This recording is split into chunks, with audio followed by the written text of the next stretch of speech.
ना। ठीक है, हम तो ये कहते हैं बार बार कि कभी मत कहो कि आएंगे, ये कहो कि हैं। कहीं गए नहीं है, हैं, कहीं जाते नहीं संत, कहीं जाते तो आप सेफ जोन में रहोगे। नहीं तो क्या होगा, आएंगे आएंगे कहकर आपको भ्रमित करने वाले, ये जितनी कतार लगी हुई है ना 20, 30, 25 गुरुओं की, वो लूट लेंगे आपको। जिसने जिसने कहा कि मेरे पास 1000 प्रमाण है, वही गुरु बन बैठा। और कितनी कतार लगी है। कहीं ना कहीं इस पे ब्रेक लगानी पड़ेगी ना, कोई ना कोई तो ब्रेक लगाएगा, अंकुश तो चाहिए ना।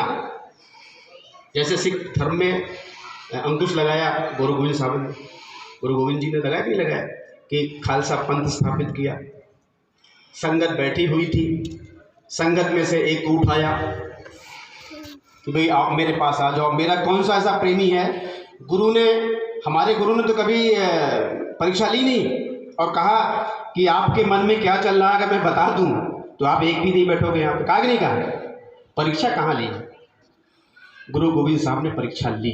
संगत से एक व्यक्ति को उठाया, एक सत्संगी को उठाया, भाई आप आइए हमारे पास, कुछ कुर्बानी दीजिए। ये संगत ये कुछ कुर्बानी चाहती है, ये समाज, ये धर्म, ये पंथ कुछ कुर्बानी चाहता आगे के लिए। उन्होंने बुलाया एक सत्संगी भाई को, और जैसे ये संगत बैठी हुई है और ऐसे गुरु नानक देव जी की फोटो लगी हुई थी और पीछे एक पर्दा लगा हुआ था। उन्होंने बुलाया और बुलाने के बाद पीछे ले गए और बाहर आए तो नंगी तलवार थी, खून टपक रहा था। अब जितनी संगत बैठी थी हालत खराब हो गई उसकी। अरे वाह, ये तो क्या है, तो गुरु तो सठिया गए हैं, ये क्या हो रहा है, ऐसे कैसे क्या हो रहा है। दूसरे को बुलाया, कुछ देर मौन रहे, एक खड़ा हो गया, हो जाते हैं गुरु के दीवाने। दूसरा आया, दूसरे को पीछे ले गए, बाहर आए, लथपथ खून तलवार। ऐसे ऐसे करके 5 लोगों को बुलाया, 5 लोगों को बुलाया, अंदर ले गए, बाद में 5 लोगों को बाहर ले गए। ये परीक्षा होती है। अगर कोई भी गुरु आज के बोले भाई आ जाओ कुर्बानी दे दो, हम सर धड़ से अलग कर देंगे, कोई जाएगा? ये गुरु का विश्वास है, उनको कुछ करना नहीं था। ऐसे ही हमारे गुरु आपसे कराना चाहते हैं, तन मन धन से लग जाइए। तन मन धन से लग जाएंगे तो हमारा सब काम हो जाएगा, हमारी सेवा बनेगी, साधना बनेगी, हम समर्पित हो जाएंगे, हमें सत्संग समझ में आएगा, तो फिर जीवन में आनंद ही आनंद है। और हम जो कहें वो करें। मैं बार बार जलगांव महाराष्ट्र में, अभी पीछे वीरवाड़ा में 31 दिसंबर का जो अंग्रेजी जो वर्ष है, जो कि अपना नहीं है, उसमें भी मैंने संगत से बार बार माफ़ी मांगी थी। अब मैं फिर से माफ़ी मांग रहा हूँ। यहाँ भी इंदौर में इस प्रांगण में मालिक के दरबार में बैठे हुए सभी सत्संगी भाई बहनों से, उनके चरणों में मत्था रख के मैं माफ़ी मांगता हूँ। इसलिए माफ़ी मांगता हूँ कि कई बार ऐसा होता है, कुछ प्रसंगों में, कुछ बातों में कुछ बहस हो जाती है, क्योंकि मैं तो गुरु वचनों के आधार पर उसको सत्यापित करना चाहता हूँ। तो कई बार प्रेमी अपने विचार को ऊपर रखने के लिए अपना तर्क देता है, कई बार ऐसा हो जाता है। तो मैं बार बार बहुत ही छोटा बनकर फिर से दोबारा, ये तो यहाँ पे तो फिर भारत के विभिन्न प्रांतों से आई हुई संगत है, उनसे बार बार भी माफ़ी मांगता हूँ कि कोई हमसे भूल चूक, क्योंकि देखिए ये उद्देश्य बहुत बड़ा है, काम बहुत बड़ा है, इसमें सहयोग की ज़रूरत है, सबका सहयोग लगेगा। बिना सहयोग के कोई कुछ नहीं कर सकता, बिना सहयोग के कुछ भी नहीं हो सकता। इसलिए बार बार क्षमा प्रार्थी हूँ मैं कि मालिक की चरणों की दया हमेशा इस बंदे पर बनी रहे, और जो भी टीम साथ में काम कर रही है उस पर बनी रहे। और आदरणीय राजावत जी जैसे प्रेमी, जिनको मालिक ने बहुत कुछ दिया है, जिसका ढिंढोरा पीटते ही नहीं, बहुत कम शब्दों में आदेश के हिसाब से कुटिया बनाई, और उस कुटिया में मालिक विराजमान है। आपका ये मिनी मथुरा है। अच्छा बताइए, मालिक विराजमान है कि नहीं विराजमान है? हाथ उठाइए। बताइए, यही है फल आपका। ये बात मालिक तक पहुंच गई और इसका असर बहुत जल्द देखने को मिलेगा।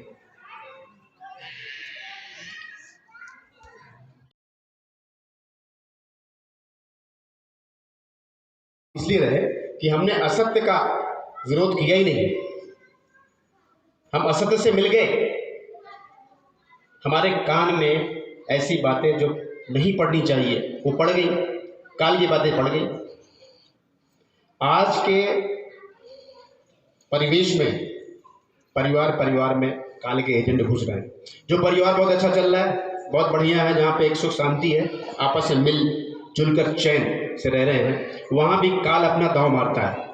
अगर आप स्ट्रांग हो, मजबूत हो, आपके ऊपर गुरु महाराज की दया है तो आप पर कुछ नहीं होगा। अगर थोड़ा सा कमजोर हुए, थोड़ा सा ढील दी तो आपके अंदर भी काल घुस जाएगा और काल वो अपना काम होने नहीं देगा। इसलिए ये मत कहो कि सब काम गुरु करेंगे, आप भी कुछ करो। गुरु महाराज तो करेंगे। अरे जब 21 महीने यातना करने के बाद, आने के बाद जिसने यातना दिया था उसका स्वागत किया भाई, आपको याद है? स्वागत किया। हम साक्षीदार हैं, छोटे छोटे थे, झंडा लेके खड़े थे स्वागत में, 2-3 किलोमीटर, याद है? स्वागत किया। ये संत किसी से बदला नहीं लेते। आप क्या समझते हो? जो प्रेमी इस विश्वास में है, आस्था में है, मैं सम्मान करता हूं उनका कि मालिक आएंगे, लेकिन उस आड़ में जो कुछ गलत तथ्य, गलत बातें हो रही हैं, मालिक आएंगे, सेवा उनको ही देनी है, मेरे पास रख दो, मैं इसका विरोध करता हूं। अरे मालिक पैसे के मोहताज है क्या? पैसों की कमी है? अगर वो चाहते, नाम योग साधना मंदिर का जो कॉस्टिंग है ना, प्रॉपर्टी की जो कीमत है ना, सरकार ने लगाई थी जब ये पीछे विवाद हुए थे, 12,000 करोड़, 12,000 14,000 करोड़ अगर मालिक चाहते तो 4-5 आदमी पकड़ के बनवा लेते थे। क्यों नहीं किया? क्योंकि आपको भागीदार बनाया है। 2 रुपए 5 रुपए लेकर आपको भागीदार बनाया, वो मंदिर आपका है। और ये कहा है मालिक ने, मेरा तो कोई बच्चा है नहीं, मेरा तो कोई है नहीं, तुम मेरे बच्चे हो, ये आश्रम मेरा नहीं है, ये तुम्हारा है। कहा कि नहीं कहा? तो वहां भी जाइए और यहां भी आइए। मिनी मथुरा का उदाहरण अब मैंने देना बंद कर दिया, क्योंकि मैं कोई चीज़ एक बार करके छोड़ देता हूँ और फिर मालिक दया करते हैं, फिर लोग बोलना चालू कर देते हैं। अभी कम से कम 10 प्रेमी यहाँ बोल के गए, भाई ये तो मिनी मथुरा है, यहाँ आने पर एकदम आनंद होता है। दूर दराज से लोग आ रहे हैं और एक बार दिखाने की ज़रूरत है, एक बार दिखा दो, अपने आप आएगा, कुछ कहने की ज़रूरत नहीं। इसलिए हमारा काम ये है कि हम प्रचार करें, हम प्रचारक हैं, इसके अलावा हम कुछ भी नहीं हैं। बड़े बड़े संत इस पृथ्वी पर हुए हैं, खासतौर से ये योग भूमि जो है पूरा भारतवर्ष और महाराष्ट्र, मध्य प्रदेश, गुजरात, ये सब में संत हुए हैं। और संतों ने अपने उपदेशों में, अपने कथनों में, वचनों में ये सब दोहराया है कि किस तरह से गुरु नानक देव से लेके कबीर साहब, गोस्वामी जी और तुलसीदास जी, ये रैदास जी, रविदास जी, वाल्मीकि, जितने भी हैं, सब ने इसी बात को दोहराया है कि किस तरह से आप अपने आत्मा का कल्याण करने के लिए एक गुरु महाराज कहते थे, कोई एक अच्छा महापुरुष ढूंढ लो, पहुंचा हुआ, जिससे ज्ञान हो, जिसे सब पता हो। तो अर्थ का अनर्थ देखो। प्रेमी क्या बोलते हैं कि अब गुरु महाराज ओझल है, अब कोई दूसरा ढूंढना पड़ेगा, ये मालिक ने कहा है। अरे मालिक के वचन तुम समझ नहीं पाए। मालिक क्या खुद कहते कि मैं ही हूँ वो महात्मा, वो परमात्मा, वो शब्द भेदी मैं ही हूँ। क्या मालिक स्वयं अपने आप को कहते? ऐसा होता है? कभी नहीं होता। तो जो मालिक को पहचान लिया, जिसने मालिक को समझ लिया वो अपना कल्याण करेगा, अपने समाज का कल्याण करेगा, अपने देश का कल्याण करेगा, सबका कल्याण करेगा। तो मेरी आपसे यही बार बार प्रार्थना रहेगी कि परम संत बाबा जय गुरुदेव जी महाराज के जितने युवा लोग हैं, अभी यहाँ पे इंदौर आश्रम के राजावत जी के सुपुत्र इंद्रदेव जी हैं, उनसे भी बात करूंगा कि जितने भी युवा लोग हैं, हमारे जलगांव के युवा लोग हैं, आप ज़्यादा से ज़्यादा गुरु महाराज की भविष्यवाणी का प्रचार करें।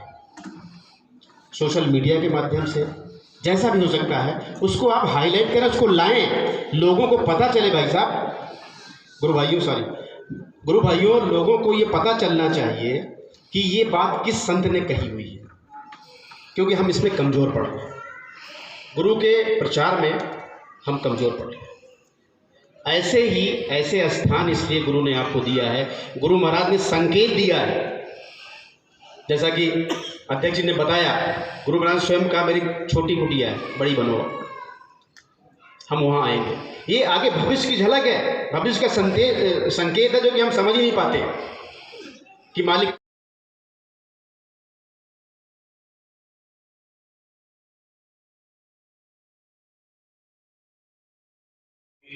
पनौती नहीं है। और मैंने जब ये कहानी सुनी, ये सत्य कथा, तो मैं उसमें दिल्ली में था, दिल्ली से मैं मथुरा गया और परम पूज्य स्वामी जी महाराज के दर्शन किया और कुटिया में जाकर मैंने मालिक का शुक्राना अदा किया कि मालिक हम सभी जीवों का देखभाल, उनकी संभाल करते रहिए। ये बहुत ही सत्य है।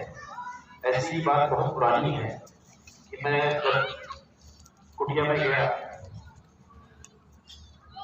कुटिया के पहले मालिक के पहले जब तिवारी जी वहाँ बैठते थे तो मैं वहाँ जाके बैठ गया और बैठने के 2 मिनट पश्चात वहाँ पे सब लोग भागने लगे, मालिक की कुटिया की तरफ भागने लगे। तो मैं भी पीछे पीछे, और जब तक कि मैं वहाँ पहुँचूँ लोग वापस आने लगे। मैंने तिवारी जी से पूछा, तिवारी जी क्या बात है?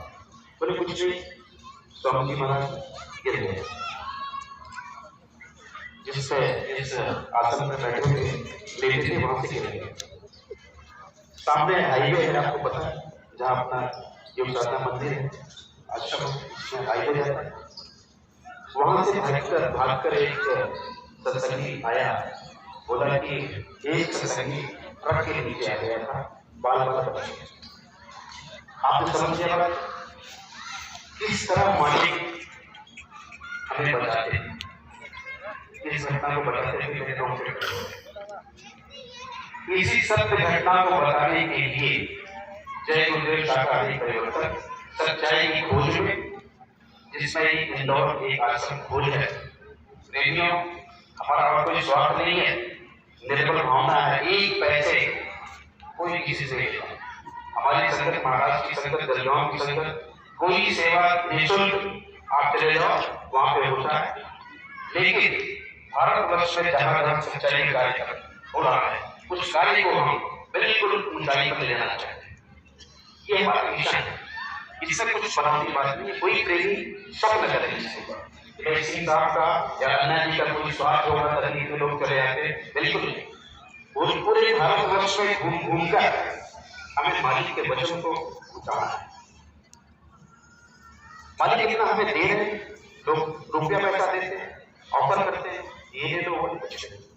मालिक इतना दे रहे हैं, इतना दे रहे हैं कि खर्च करने के लिए जगह नहीं मिल रही। मैं हर सत्संग में बोलता हूँ कि मालिक इतना दे रहे हैं। तो प्रेमियों, मालिक की दया का वर्णन और ऐसे न जाने कितनी घटनाएं हुई हैं। अन्ना जी बार बार जबलपुर की भी बात करते हैं। जैसे इस बेटी ने बताया कि गैर सत्संगी होके उस महिला ने आके जय गुरुदेव बोला। ऐसे ही घटना जबलपुर में भी हुई है, जब वहां पे सिलेंडर फटा, लोग स्टार सिटी में 200 और हाउसेस से भागने लग गए कि कोई बचेगा नहीं, लेकिन नहीं, मालिक ने सबको बचाया। और वहीं पे सामने एक फौजी, रिटायर्ड फौजी की पत्नी थी चौहान, मिसेस चौहान, वो हम लोगों के पास आई, बोले भी ऐसा चमत्कार तुमने कभी देखा? ये बाबा कहाँ मिलेंगे? हमको मिलना है। प्रेमियों, हम ऐसा कार्य करें, हम ऐसा बदल जाएं कि हमें देखकर लोग बदलें। बार बार यही रिक्वेस्ट और ये निवेदन किया जाता है कि हम अपने हृदय का परिवर्तन कर लें। परम पूज्य स्वामी जी महाराज ने बार बार कहा है कि बच्चों, मैं ये चाहता हूँ कि तुम्हारा स्वास्थ्य अच्छा बन जाए, तुम धनवान बन जाओ, तुम पैसे वाले बन जाओ, तुम निरोगी बन जाओ, तुम्हारी यश कीर्ति फैल जाए। ये मालिक कह रहे हैं। लेकिन हम क्या करते हैं? कई बार हम ये सोचते हैं कि हमारी यश कीर्ति फैल जाए। जो प्रेमी ऐसा सोचेगा कि मेरा नाम हो जाए, कभी नाम नहीं होगा। और जो प्रेमी ये सोचेगा कि मेरे मालिक का नाम हो जाए, पूरी दुनिया में मेरे मालिक का नाम हो जाए, आपका नाम ऑटोमेटिक हो जाएगा। इसीलिए मैं एक लाइन, मुझे इन बच्चों की दर्दभरी कहानी सुनकर एक लाइन है तो गुरु के बारे में आप भी रात दिन वही बोलते हैं कि भाई गुरु की वर्णन करना है, गुरु की बात करनी है, बड़े बड़े श्लोक तो है हम बोलते हैं, लेकिन इम्प्लीमेंट जो होना चाहिए, जो हमें करना चाहिए, वो हम नहीं करते। मैं एक ही बात करूंगा, गुरु को तुम जानो, गुरु को पहचानो, गुरु को तुम जानो, गुरु को पहचानो। गुरु ब्रह्मा गुरु विष्णु गुरु शंभु है मेरा, गुरु को तुम जानो। सबसे पहले हमें गुरु को सीखना। हम कई बार अपने गुरु की ताकत और शक्ति को हम अभी तक समझते हैं। गुरु सबको